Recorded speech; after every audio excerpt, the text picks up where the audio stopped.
Good afternoon, David. Good afternoon. Good morning. I love the pink again. Yeah, we brought it back. We brought the Jets hat back. Yeah, that Big was win over Buffalo yesterday. I sniffed that one out. I had a feeling. I don't know what I didn't see the game, but yeah, the Jets Defense. are The defense is legit. yeah. All right. I just started to think, when I'm like hearing people on various podcasts and whatnot say, "Oh, Buffalo's going to be undefeated the rest of the season," and I didn't see a single person pick against Buffalo, even with the 10 points or whatever it was. I was just like, it sets off some alarm bells, Like, Yeah. I have a feeling the Jets might pull this one out. Yeah, I'm realizing in football that these games with these gigantic spreads are just a trap. It's very, very hard to win by 14, 10, 11, 14 points. So maybe that'll carry over to the NBA side as well. Let's see. We'll see. All right. So you want to just dive into we got a gigantic slate. So what are there, 15 games in total tonight? Yeah, I think it's the largest slate in NBA history. I don't think all 15 teams or all 30 teams have ever played on the same day. Right, all 30 teams, and they're all off tomorrow, right? Yes.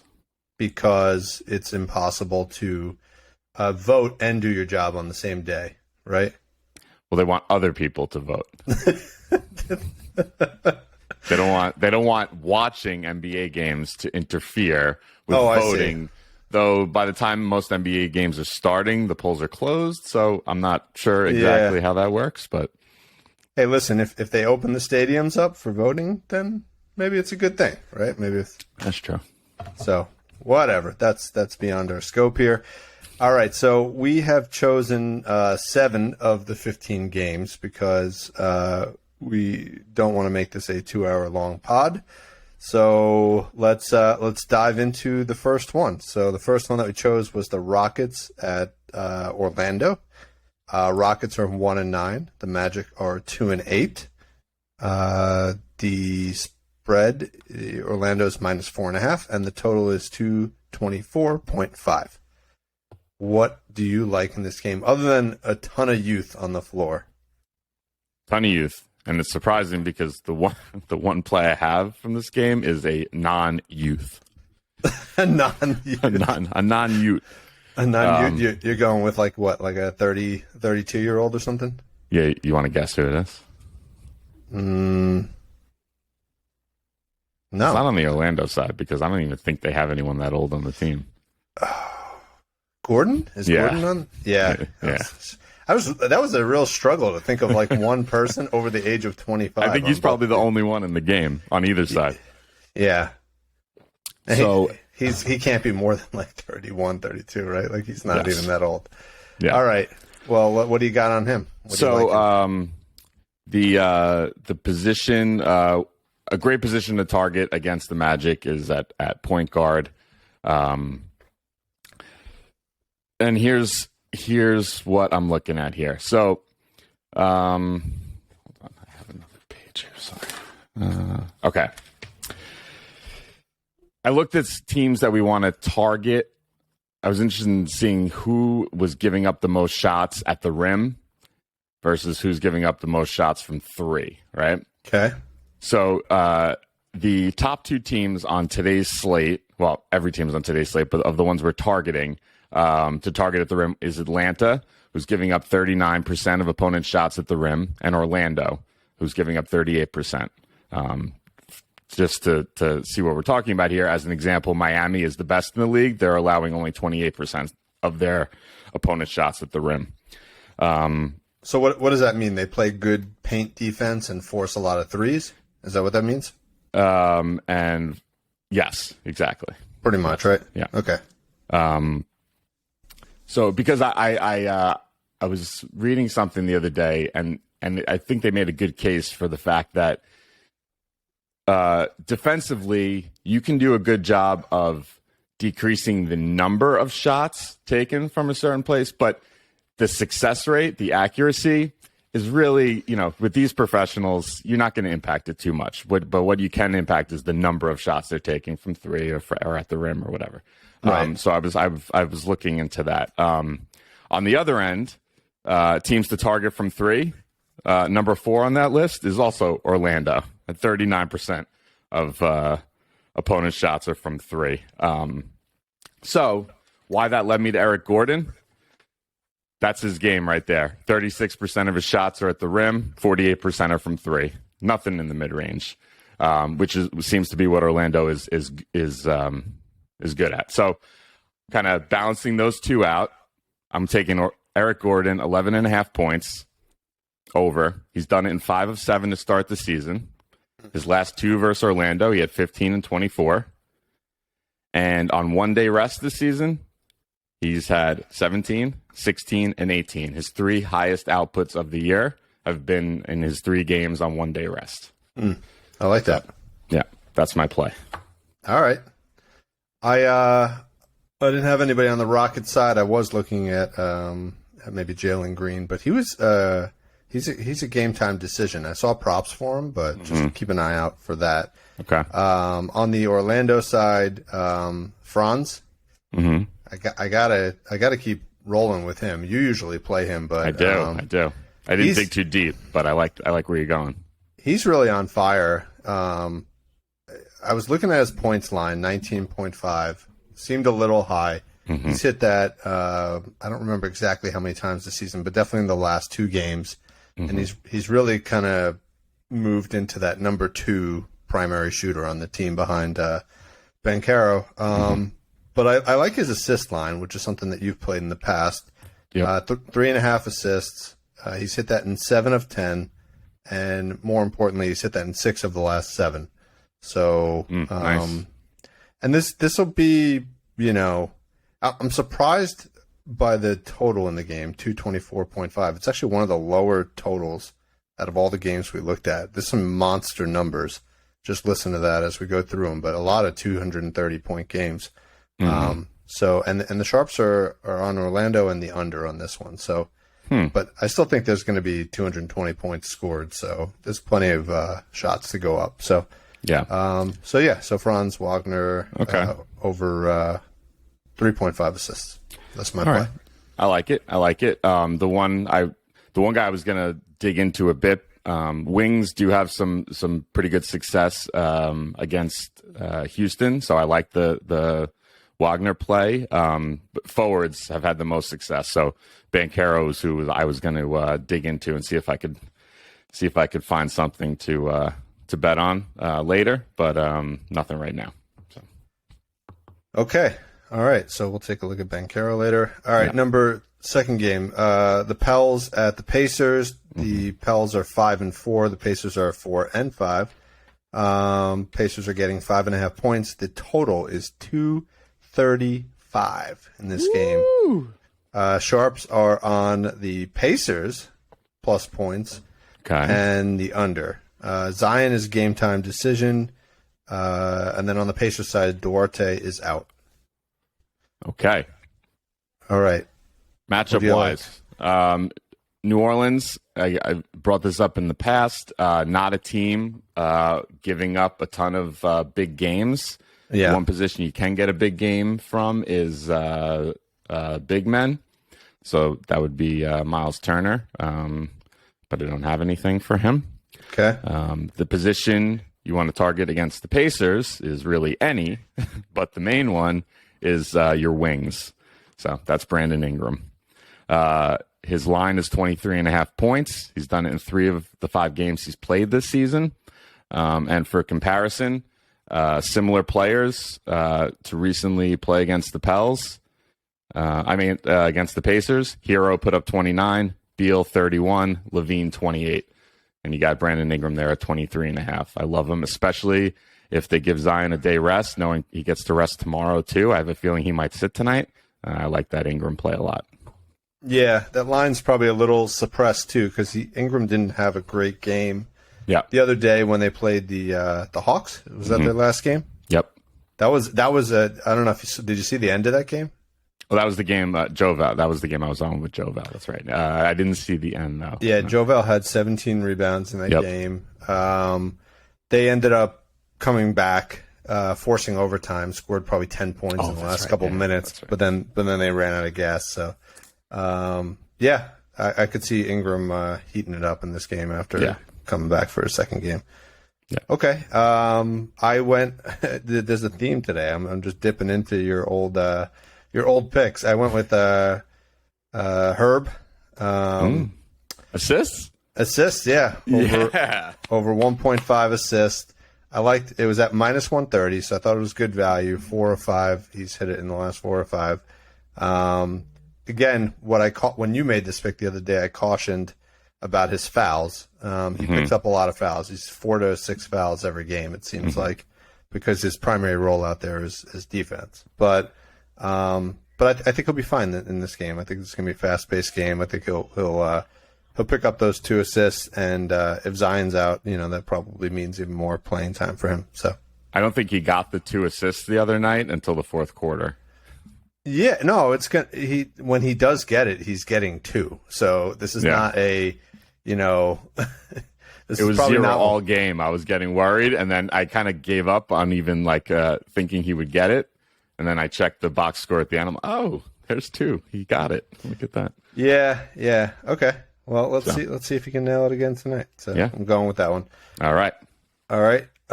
Next game we chose was the Bucks at the Hawks, running it back from I'm trying to remember. Oh, they played on the 1029.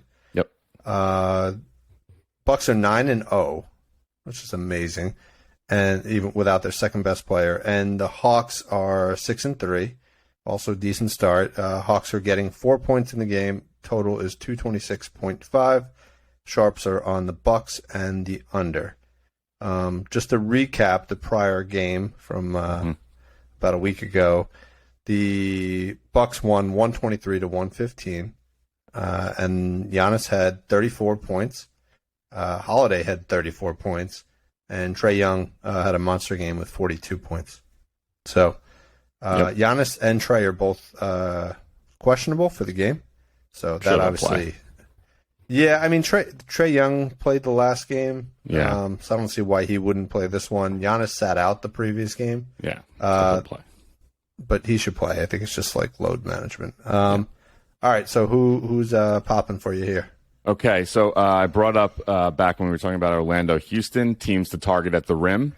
Number 1 is the Hawks. 39% of opponents' shots they're giving up at the rim. So who gets to the rim more than anybody else?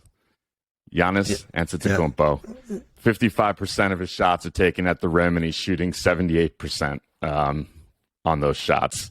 Because he's dunking them all. Exactly. Yeah, exactly. Like there's at the rim and then there's in the rim, and he's in the rim. I mean, he is just he's a beast. Yes. And like you already brought up, just last weekend he had 34 against Atlanta. The previous time they played, he had 43 in that game. And just one little note, they're playing on the road on 2 days rest. That situation hasn't come up so often for him, but the last time it did, he put up 40. So, I like that play. 31.5 points for Giannis tonight. Yeah, I think as a general statement, I think these games are going to be high scoring tonight. I think the guys are going to go all out, knowing that they all have tomorrow off, and there's, a lot of eyes on the games tonight. It's like a featured game. It's almost like, it feels like kind of like Christmas Day, Martin Luther King Day. Like it feels like one of these like big NBA days. Yeah. Yeah, so I could see both Giannis and Trae going off for 40 in this game. So like that parlay. That could be nice. All right, so that's your play. You got anybody on the Hawks side? I do not. No. Okay. I had a bit of a sneaky one. I love this guy. I don't know why. Lopez over 2 threes. Sorry, not over 2 threes, but 2 threes. Minus 145. He's hit that in 6 of his last 9, 4 of his last 5. But, as a reference to recency, in the previous game he had 5 threes. So I don't know if that's part of their strategy to kind of draw Capella away from the rim a bit, is to kind of have him stand outside and then let Giannis clean up on the glass. But that clearly was some strategy if he nailed 5 threes. So I like it. We'll see. We'll see how the Hawks adjust their defensive game plan based on last game. But yeah, Lopez over 1.5 threes. I like it. Okay. Yep. Moving on, we got the Celtics at the Grizzlies. Celtics are 6-3. Grizzlies are 7-3. Both two pretty good teams. Yep. Grizzlies are getting 3.5 points. The total is another beefy 231 points. Sharps are on the Celtics, minus 3.5, and the total going over. Just one note, I kind of dug into this a bit, and it's real interesting. We've talked about the Grizzlies' struggles on defense, but it also looks like the Celtics are struggling on defense this year as well. Maybe that's the absence of Robert Williams, but the rest of their team is pretty consistent with where they were last year, and they were a solid defensive team last year. So, you got any view into what might be driving that? I think it's all Williams. I mean, I think he allows them to do a lot. They can switch much more easily when he's in the rotation there. I think, he's a big key. Like Marcus Smart won Defensive Player of the Year last year. Robert Williams was a better defensive player on his own team, and probably should have won that. That's how good the guy is. So I think that's the key. Is Brogdon a good defensive player, or is he's a heady player. I think he's pretty good. I mean, wasn't sure if his presence is hurting their defense. I don't think so. No. Okay. All right. So that was just my one observation there. Who do you like? Yeah, you're right. They have, surprisingly for Boston, compared to some of these other teams like Dallas and Milwaukee, you expect Boston to be up there defensively, but they've given up a bunch of big games this season. So you're right. I think the only other thing to consider too is the NBA tends to take the high profile teams and load them against high profile offenses at the beginning of the season. Right? If you look at that's a good point. The Bucks, the Celtics, the Knicks, like a lot of these teams that have big viewership have been in a lot of big games already. So maybe that's a factor as well. So, stack the slates in the beginning of the season. Get everybody to sign up for League Pass early on, and then have all the crappy games after. All right, who do you like here? When everyone's tanking for Victor at the end of the season. Looks like nobody is tanking for him now. Maybe just the Spurs and the Jazz, the two teams you thought were going to be going for it, but I think going for the worst record. But the Rockets are the only one who are really committed to being bad. All right, who do you got in this game? We're going to stick with what's good and target bigs against Boston. I knew it. Vucevic crushed the other night. So we're going to go to the Kiwi, Steven Adams, 9.5 rebounds. Yes. His last 5 games, I like this stat. I like this stat. His last 5 on no rest at home, 17, 6 is the one outlier, 15, 14, and 13. So just crushing. In his 4 home games this season, 10, 19, 13, 14. He's cleared it and 7 of 10 overall, home or away, to start the season. So he's getting there in a prime matchup at home. I love it. Yeah, this was my lock for the night. Nice. My favorite play. Let me just see. Yeah, so 7 of 10, 6 of the last 7. Only other fact I can add here is the last 4 games against the Celtics. So played the Knicks. Hartenstein had 14 rebounds. Vuce in the previous game had 12, like you said. Jared Allen in the previous game had 14. And Porzingis, who's not even really a big guy, in the previous game had 13. So basically the lowest number that they've given up in the last 4 games is 12. Yeah. So, you got 9.5 seems like a obvious one. If you go up to 12 rebounds, it gets about plus 170. And you could take that all the way up to 16 rebounds at plus 800. Ooh, nice. Which I think he's only done once or twice this year, Adams. He seems to really settle in right around 11 or 12. So he doesn't get the run. He doesn't get the run to get there. Is the problem, right? He's only in the game for about 25 minutes or so. Yeah. But yeah, I would say I would play both 10 rebounds and 12 rebounds. I think they're both good plays. Nice. What do you think about his? Did you look at his double at all? I thought the point numbers looked kind of compelling for him tonight. Also, like on the zero rest and at home against Boston. Yeah, I didn't. You didn't. I didn't see what he had. I was just curious if you dove into that at all. No diving. Steven Adams, the odds on it are good at plus 340. Looks like he's done it in 30% of his games. So let's just see his points real quick. Steven Adams. So in his last 5 games, let's go with that. He had 4 points, 13, 14, 2, 2, and we'll go 2 more back, 12 and 9. So to me, it's probably like a 50-50 chance that he gets there, but over plus 300, that's a pretty good gamble right there. Yeah. Okay. All right. Good call out. All right. Let's move on. We got wait. I have another one from that game. Yeah, or did you have something else? No. I want. Okay. It's got to be on the Celtics side, right? Yeah, something on the Celtics side. Memphis bleeding points across the board everywhere. I like Tatum tonight, 26.5 points. His last 2 games against Memphis, he had 31 and 37. And in 5 road games this season, he's had 26, 26, 26, 40, and 29. So maybe if you want to put that down to 25 points or 25.5, he would have covered it in every game. That might be something to look at. But Tatum, 26.5. You know what this says? What?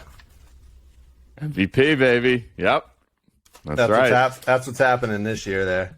I think so. We've been talking about that. Yeah, I think so. I like it. He's making a good case. All right, let's move on to the Knicks at the T-Wolves. So's Giannis. Give somebody else a chance. If they lose a game. Right. Knicks are 4-5. T-Wolves are 5-5. Gobert is out again this game. T-Wolves are -3 in the game, and the total, listen to this, 234.5. So also a reflection of the fact that the Knicks defense is probably not quite what it was last year either.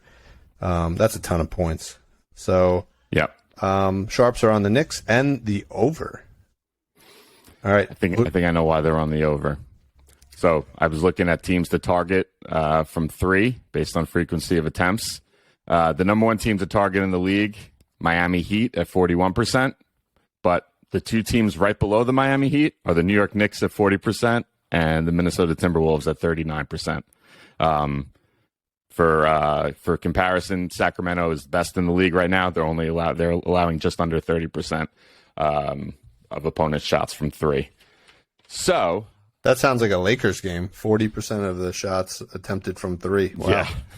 That's what the Lakers do every game. So yeah, that's true. So I stuck with just 3s from this game. That's what I looked at. I'm going to ride RJ again.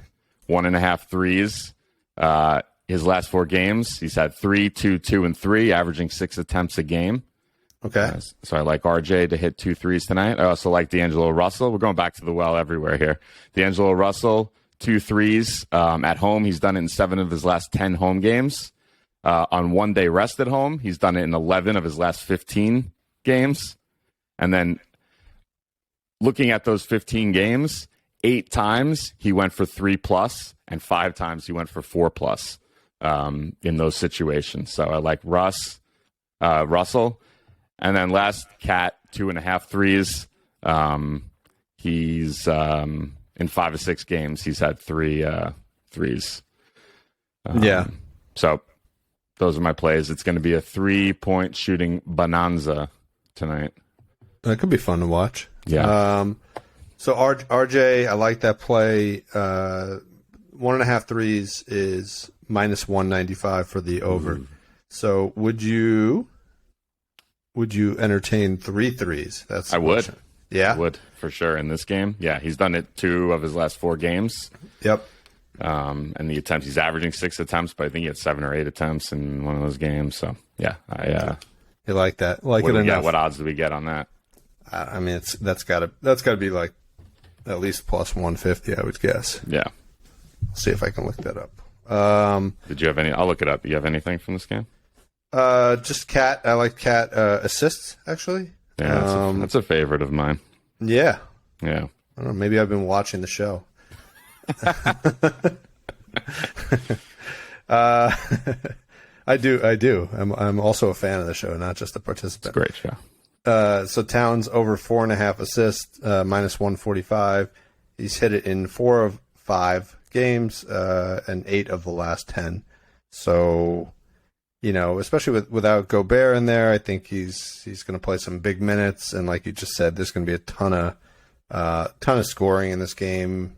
I could see him kicking the ball out to. This is in Minnesota, right? Yeah. Yeah, okay. To Edwards or something like that, and just clearing this pretty quickly. So, yeah, that's my play on this game. RJ's plus 170 for 3 threes. That's nice. Yeah. All right. We got the 6th game. We got Kings at the Warriors. Kings are 3-5. The Warriors are a dismal 3-7. Curry and Wiggins are both questionable for the game, but I'm pretty sure they'll play. I think that's just left over from the previous game, right? Yeah, it's kind of like a rest game. Yeah, exactly. Did they end up losing that game? They did, right? Yeah, by a point. Yeah. Yeah, and it's not looking good there. All right, so the Warriors are giving up 8 points in the game, and the total is another monster, 234.5. Sharps were on the Kings, getting 8 points, and no real opinion on the total. All right. Just one other note. Yeah. 2 teams played on 10-23. The Warriors won that game 130-125. I'm sure you're going to repeat some of these numbers. Fox was 26-10-5. Sabonis 19-14-4. I just have this feeling that you're going to play Sabonis. Curry was 33-5-2, and Wiggins was 24-5-1. So those are your 4 big dogs for the game. Yeah. Who do you like here? Who do I like? I like this game for Golden State. Finally back home after a horrendous road trip. Yeah, this is a get right game in front of the home crowd. So I like 2 plays from the Golden State side. The two positions. Sacramento's pretty good. They're not allowing a ton of huge games, but the 2 positions you can target them at is point and forward. So we're gonna go to Steph and Wiggins. I'll start with Wiggins, 17.5 points. In his 4 home games this season, 18, 24, 23, and 20. Cleared it every time. His last 2 versus Sacramento, he had 24 earlier this season, and then 25 at the end of last season. Okay. So I like Wiggins to get over 17.5 points, and then also Steph to clear his point line. It's 27.5. Also, in his 4 home games this season, 33, 33, 34, 33. Super consistent. And 7 of 9 overall to start the season. He's cleared it. So a get-right game for them. Back home, I like both of those to hit. Okay. You think the Warriors are going to win? I do. And cover those 8 points? I do. Okay. I have one from the Sacramento side. Yeah, just on the Warriors side, I had Steph as well. He's not only clearing this in most of his games, 7 of 9, but he's getting over 30, so he's clearing it by a lot. So yeah, I like that. And then go ahead with the Kings. Okay, with the Kings, we're going to go with a somewhat sneaky little play here. It's not Sabonis, like you thought. It's the former Golden State Warrior, Harrison Barnes, 12.5 points. I'm doing this just on historical numbers. His last 5 against Golden State, he had 4 in one game. That's the outlier. But then 18, 25, 19, and 24. So he gets up for games in Golden State against his old team. A lot of the guys he played with are still there. Clay, Steph, Draymond. So there's definitely something to it, and I'm going to ride it. It's a low number. I think he gets there. Yeah, that poor performance came in the prior matchup this year, so I would dig into that and just make sure try to understand what happened there. Was he just off that night, or Yeah. did he not play? Like, I don't know, but okay. And wings are a position to target again. I mean, most positions are targetable against Golden State, but wing is the top one, I'd say. So that's Barnes. I remember watching when Harrison Barnes announced he was going to UNC. Oh yeah, yeah. I was watching that press conference, like waiting to. Where you were hopeful he was going to go to Duke. I hope he was going to like flash one of these, and then he did the opposite of that. So you still have animosity towards him, is what you're saying? Yeah, a little bit. I kind of like him. Didn't like him at UNC, but I like him in the NBA, so I don't hate him too much. All right, I like Sabonis. I like both his rebounds and his points. 12 rebounds he needs to get, 17 points. Like I said, 19, 14, and 4 in his previous game. So of those two, my official play will be the rebounds. 12 rebounds. Okay. The lock. I'm putting a lock symbol right next to it. Ooh. So you're gonna pair that with Steven Adams and a double lock. Juice it up. Yeah. Okay. I like it. Have to. All right, and then last game, we got the Cavs at the Clippers. Cavs are 8-1 after a solid win against the Lakers yesterday. Clippers are just hanging in there, 5-5. They're getting only 4.5 points in the game. Total, can't read my own handwriting. It looks like 213.5. Sharps are on the Clippers and the under, amazingly. So expecting a very low scoring output. Both Kawhi and Wall are out of this game. Looks like everybody's available for the Cavs. This thing with Kawhi is a mess, man.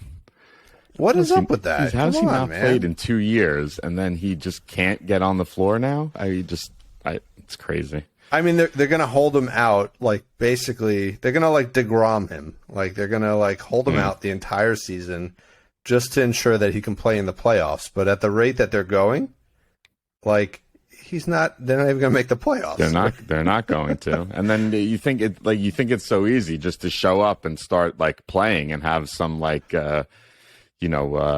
what's the word, rapport with your teammates. It's not, it doesn't happen so easily. You guys got to have minutes playing together. Yeah, he's not exactly a role player that you insert and you get better because of it. He, like, basically changes the dynamic of your whole offense. So yeah, they got to whatever. They got to do something with his knee or whatever it is that's keeping him out and get him on the court. So yeah, see if you can talk to somebody out there in LA.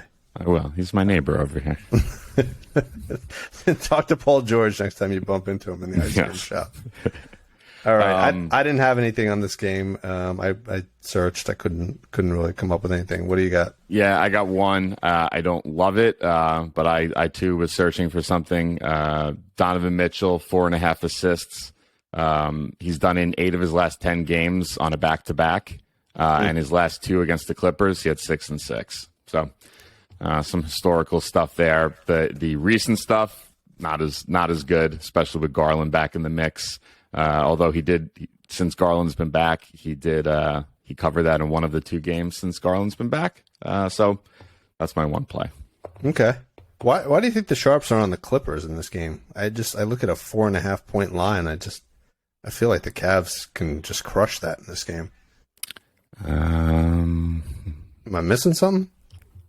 They were also on the Lakers yesterday, so so